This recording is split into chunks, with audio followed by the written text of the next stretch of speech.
बिस्मिल्लाहिर्रहमानिर्रहीम। Students BS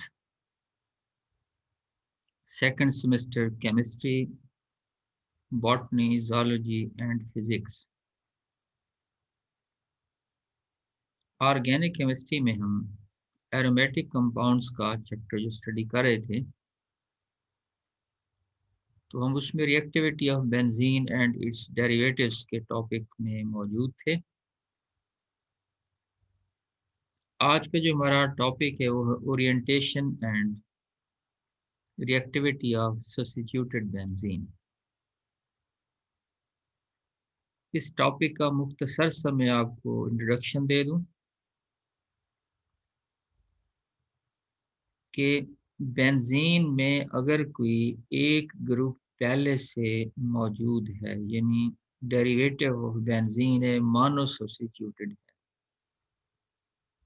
उसमें किसी और ग्रुप को भी हम सब्स्टिट्यूट करना चाहते हैं, तो इनकमिंग जो ग्रुप है वो रिमेनिंग 5 पोजीशंस में से कार्बन की कहाँ जाकर ओरिएंटेड होगा, डायरेक्टेड होगा, कहाँ अटैच होगा। कि एक बेंजीन में 6 कार्बन होते हैं, 6 पोजीशंस हैं, 6 हाइड्रोजन हैं। लेकिन जब एक सब्स्टिट्यूएंट उस पर आ जाए, से OH ग्रुप लगा हुआ है, CH3 लगा हुआ है, टॉलुइन है, एनिलीन है, फिनोल है, अब बाकी उसके पास 5 हाइड्रोजन बच जाते हैं हर कार्बन के साथ।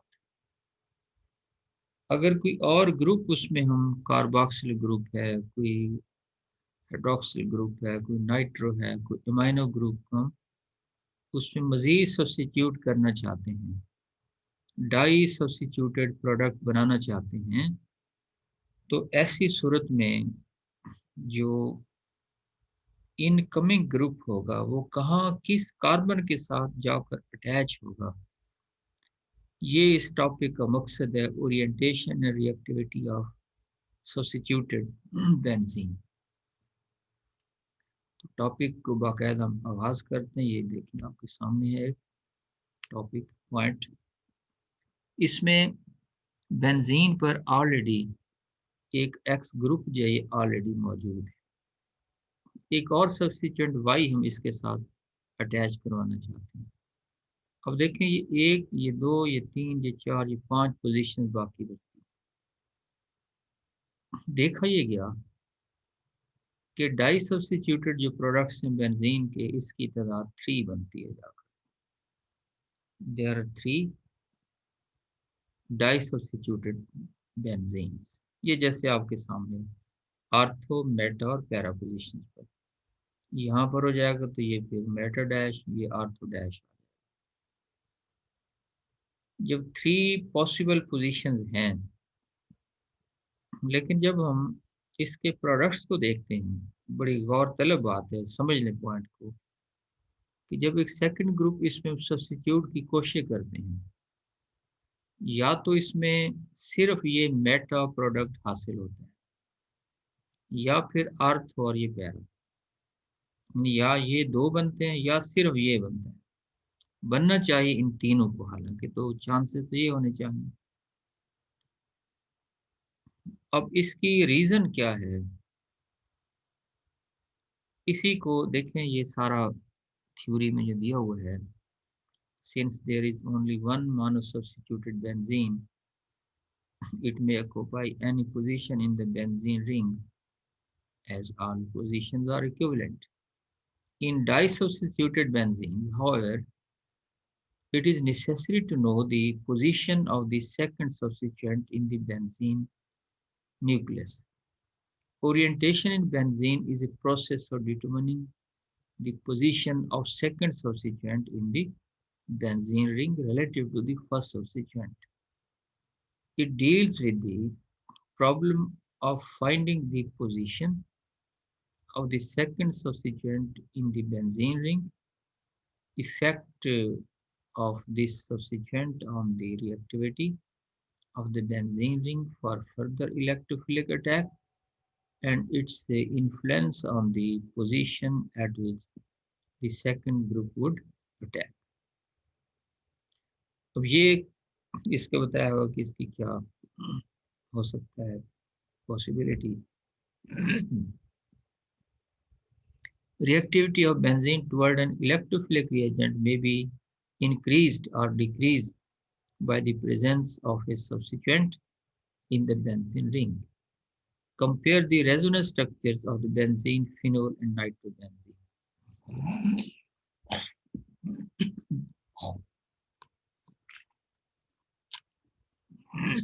इसमें देखें आप, अब यहाँ मैं थोड़ी सी बात मजीद समझा देता हूँ। जो एक पॉइंट मैंने दिया है, सारा जो आगे आप पढ़ेंगे वो इसी एक नुक्ते के गिर्द बात ठहरेगी। ये भी उसी तरह जैसे मैं कह देता हूँ कि आपकी तवज्जो दिलाने के लिए, अगर आप इस नुक्ते को, इस पॉइंट को समझ जाते हैं तो आपके लिए आगे सारे रिएक्शन इजी हैं। यानी पहली बात ये थी कि एक अगर ग्रुप उस पर ऑलरेडी मौजूद है, हम उस पर कोई एक और ग्रुप अटैच कराना चाहते हो, आर्थो मेटा पैरा कहाँ अटैच होगा? तो तीनों जगह पर अटैच होना चाहिए। देखा ये गया कि या तो सिर्फ आर्थो और पैरा प्रोडक्ट बनते हैं या सिर्फ मेटा प्रोडक्ट बनता है। इसकी वजह क्या है? उसकी वजह ये जो पहले से ग्रुप मौजूद है सब्सिक्वेंट, दरअसल ये डिसाइड करता है, ये डायरेक्ट करता है इनकमिंग ग्रुप को, तो आर्थो और पैरा पर अटैच होगा या सिर्फ मेटा पर अटैच होगा। अब आप इसमें देखें कि ये दो ग्रुप यहाँ जो टिपिकल दी हुए हैं एग्जाम्पल, ये दो तरह के ग्रुप्स हैं। एक जैसे OH है, एक जैसे NO2 ग्रुप। आप यहाँ देखें, जो OH ग्रुप है इसे हम कहते हैं ये इलेक्ट्रॉन डोनेटिंग ग्रुप, और ये नाइट्रो जो ग्रुप है इसे हम कहते हैं ये इलेक्ट्रॉन विदड्रॉइंग ग्रुप। दूसरे लफ्ज़ों में आप ये समझें कि ये जो OH है ये इस बेंजीन रिंग की तरफ अपना इलेक्ट्रॉन डेंसिटी को डोनेट कर देता है, जिससे ये मुराद हुआ कि ये बेंजीन रिंग पर इलेक्ट्रॉन डेंसिटी बेंजीन की निस्बत ज़्यादा हो जाती है। किसकी वजह से? OH की वजह से।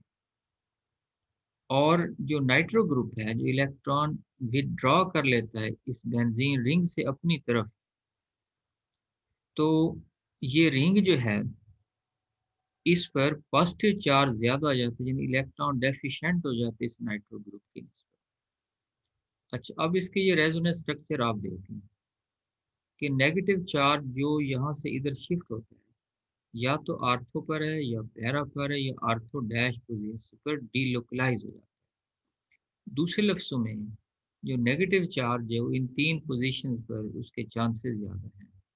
इसलिए जब भी कोई इलेक्ट्रोफाइल इस पर अटैक करेगा ई पॉजिटिव, उसकी अटैचमेंट कहाँ पॉसिबल होगी? आर्थो पर, पैरा पर या आर्थो डैश पर। अगर ये नाइट्रो ग्रुप है, इसने इलेक्ट्रॉन को यहाँ से विड्रॉ कर लिया, तो इस पर चार्ज क्या आ जाएगा? ये डेफिशिएंसी पॉजिटिव से आप रिप्रेजेंट करते हैं। तो रेजोनेंस स्ट्रक्चर की बुनियाद पर जो पॉजिटिव चार्ज है वो डीलोकलाइज हो जाएगा कहाँ?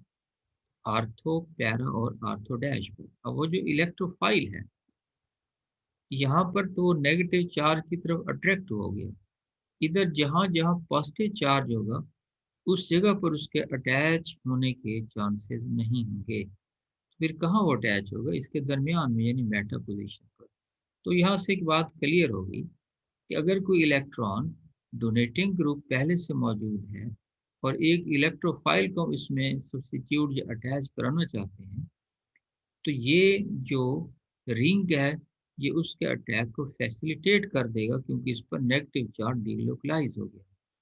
अगर कोई इलेक्ट्रॉन विदड्रॉइंग ग्रुप अटैच है तो ये इलेक्ट्रॉन डेफिशिएंसी पैदा कर देगा इस रिंग के ऊपर, और आर्थो और पैरा और आर्थो डैश पोजीशन पर पॉजिटिव चार्ज मौजूद होगा, जो फैसिलिटेट नहीं करेगा इलेक्ट्रोफाइल के अटैक को एट दीज पोजीशन, बल्कि सिर्फ मेटा पोजीशन पर इनके अटैच होने के चांसेस होंगे। तो ये इसका मेन जो आप कहें पॉइंट्स हैं वो यही हैं जो मैंने आपको समझा दी हैं।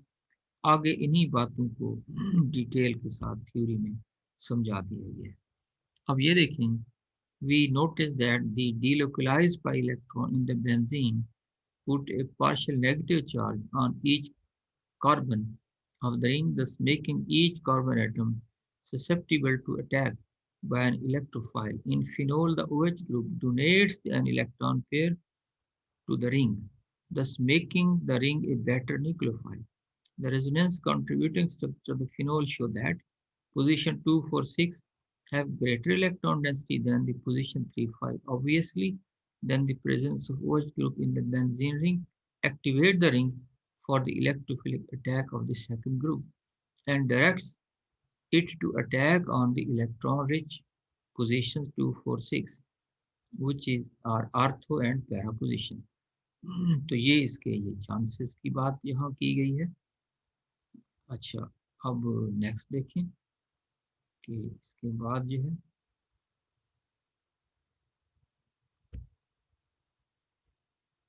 अच्छा, we say that OH group due to electron donating resonance effect activate the benzene ring for further electrophilic attack and direct the new substituent group to ortho and meta position. This also means that electrophilic reaction of phenol is easier than the corresponding electrophilic reaction of the benzene. It has been proved experimentally that nitration of benzene, for example, requires heating benzene with mixture of concentrated HNO3 and concentrated H2SO4, whereas nitration of phenol requires heating phenol with the mixture of HNO3 and acetic acid at room temperature. तो ये benzene के साथ reaction, ये phenol के साथ, ये आसान है, रूम टेम्परेचर पर है, ये हाई टेम्परेचर पर ये प्रोसेस इसका होता है। तो ये इसका एक सबूत आ गया कि है इस तरह से। अच्छा, नेक्स्ट इसमें आप देख लें कि फर्दर जो है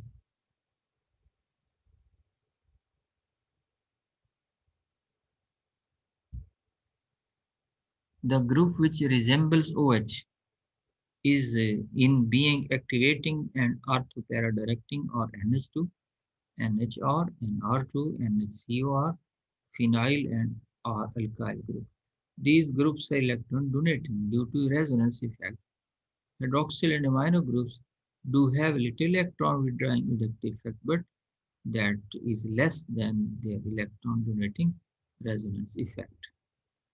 Behavior of nitro group is opposite to that of the OH group, as is clear from resonance contributing structure of the nitrobenzene. The nitro group withdraws electron from the ring and renders the position number 2, 4, and 6 deficient of electron as compared to position 3 and 5. This means that the electron withdrawing resonance effect of nitro group deactivate the benzene ring for further electrophilic attack and at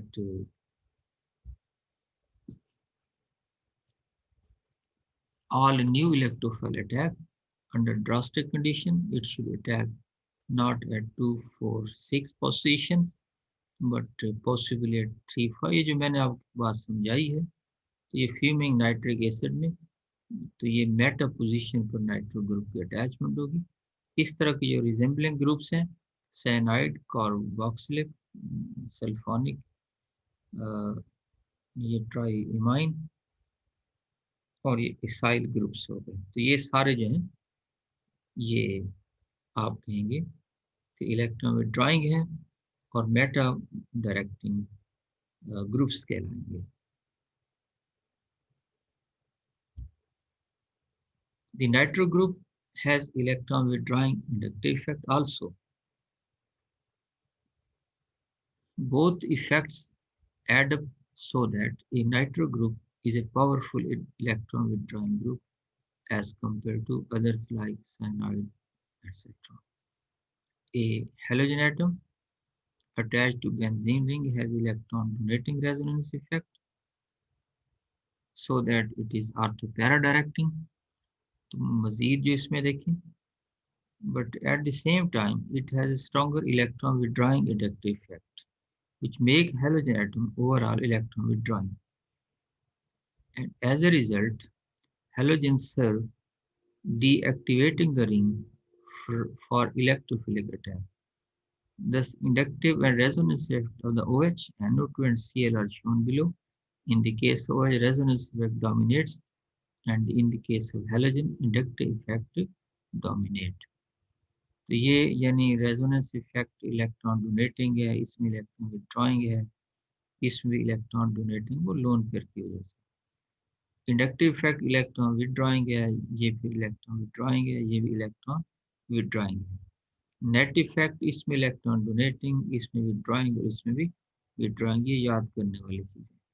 The various groups and their characteristic effects on the electrophilic association are also given. तो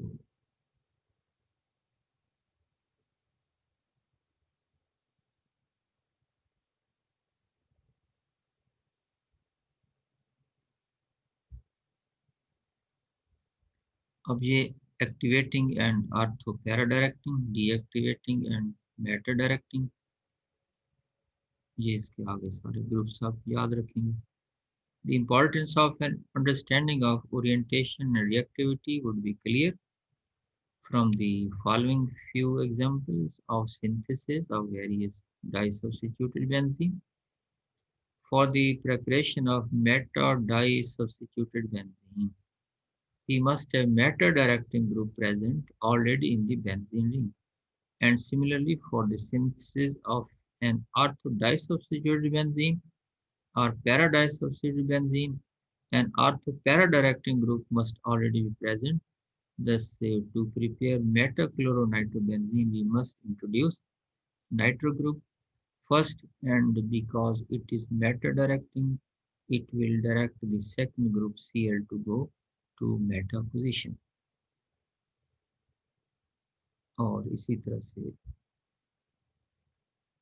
बस ये benzene और chlorine है, यानी अगर हम prepare करना चाहते हैं मेटा क्लोरोनाइट्रोबेंजीन, तो बेंजीन में पहले हमें नाइट्रो ग्रुप को ऐड करना होगा, फिर क्लोरीन को। और अगर हमने आर्थो और पैरा क्लोरोनाइट्रोबेंजीन तैयार करना है तो पहले हम क्लोरीन को इंडक्ट करेंगे, उसके बाद जो है नाइट्रो ग्रुप।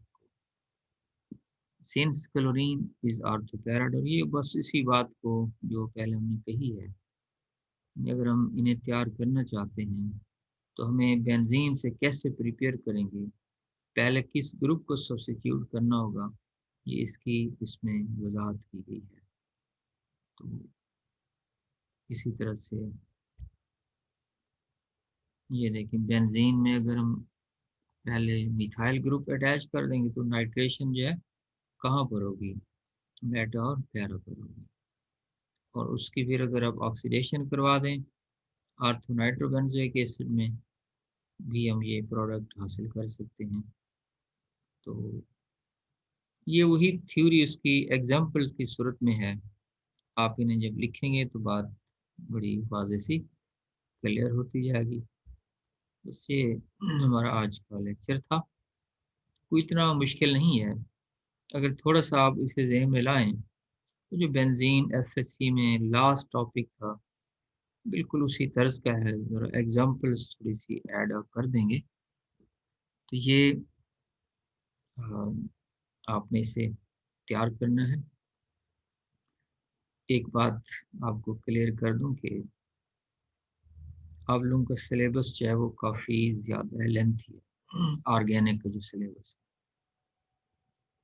तो ये बेंजीन का मेरे ख्याल में एक दो टॉपिक मज़ीद रिमेनिंग है, जो ज़्यादा एरोमेटिक रिंग्स वाले कंपाउंड्स हैं, नेफ्थलीन एंथ्रासीन, की प्रिपरेशन और रिएक्शंस, ये रिमेनिंग है। इसमें से ट्राई करूँगा कि एक लेक्चर में उसे कंप्लीट कर दिया जाए।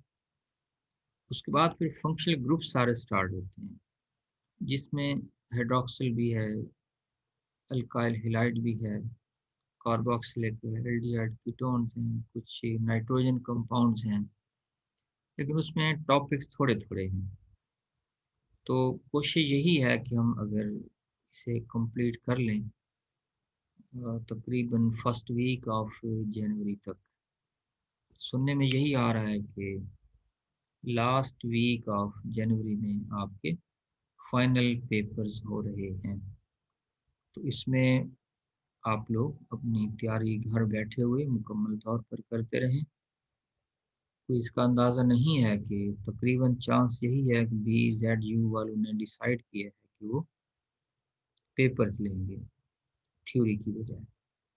रिजल्ट्स का बार बार स्टूडेंट्स पूछ रहे हैं, बस देखें एक प्रॉब्लम क्या आया, कोई उसका हमें अंदाज़ा नहीं है, लेकिन उसमें वेट करें, रिज़ल्ट जो है आप लोगों का मिल जाएगा। बस ये कुछ मसाइल वहाँ पर ऐसे होते हैं BZU कंट्रोल ऑफिस में। अल्लाह बेहतरी करेंगे। बस आज का लेक्चर बहरहाल कंप्लीट हुआ।